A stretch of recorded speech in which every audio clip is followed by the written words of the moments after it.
Rohit Sharma. Let's talk Rohit Sharma quickly. Rohit Sharma has been outstanding, Nikhil, in the ICC Champions Trophy through and through. Now today, another good score, 522 runs in his 11 matches in the Champions Trophy at an average of 52. Amazing. Yeah. Big game player, big tournament player.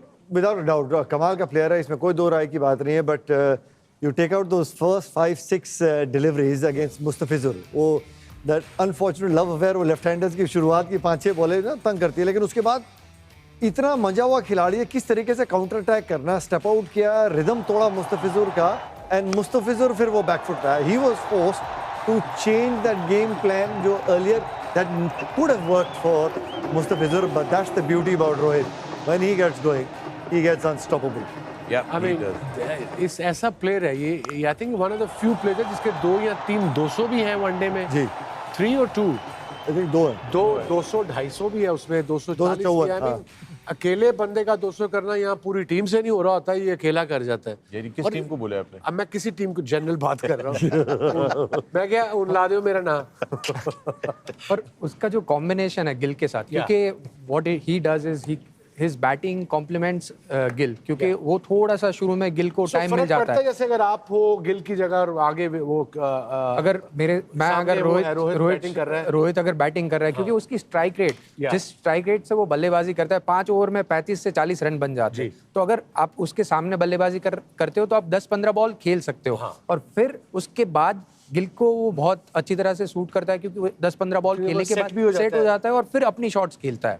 तो जो दूसरे players होते हैं, दूसरे जो बल्लेबाज होते हैं, एक आधा विकेट भी अगर गिर जाता है सामने से, तो विराट भी जब बल्लेबाजी के लिए आता है तो रोहित अगर पहले 10 ओवर में बल्लेबाजी करता है तो दूसरे बल्लेबाजों के लिए आसानी काफी हो जाती है. नहीं तो आप जब वो बल्लेबाजी कर रहा होता है, इस तरीके से खेल रहा होता है, तो जो दूसरा बैट्समैन है, ओपनर हो या 3 नंबर का बैट्समैन हो, वो कंप्लेसेंट नहीं फील करता कि यार ये देखो कितने आराम से सामने मारी जा रहा है. ये तो एक कॉम्प्लेक्स बात हो गई है. He's a special talent. He is a special player. That's a good point, वकार. ऐसे प्लेयर दुनिया में बड़े कम आते हैं. मुझे याद है जब ये पहली दफा आए थे इंडियन टीम में, अब मैं ईयर भूल गया हूँ, 12 था 13 था, जस्ट बिफोर था, मे बी 7-8 था, डोंट रिमेंबर. इन्होंने 70 किया था होबार्ट में.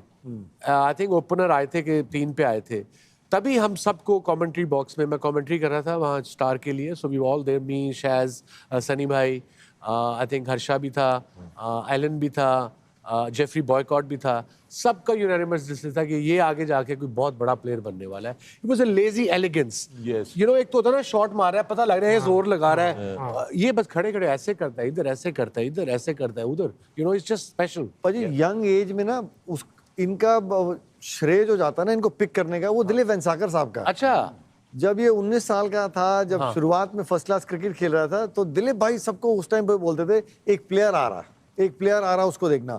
यू नो, बीच में जब इंटरनेशनल क्रिकेट खेल रहा था, एक लीन पैच चला रोहित का, लेकिन he kept getting that longish rope. It's thanks to Dilip भाई, क्योंकि उन्होंने इस खिलाड़ी को स्पॉट किया था, एंड कि ये खिलाड़ी के पास कितना वो समय मिलता है. दिलीप भाई के खिलाफ मैं खेला हुआ हूँ, बड़े जबरदस्त बैट्समैन थे वो, technique wise, mental strength wise, और I think one of the few batsman है जिसने लॉर्ड्स में 300 किए हैं. One of the few batters. 1980s में he was one of the main batter from India, big name from India and a great name.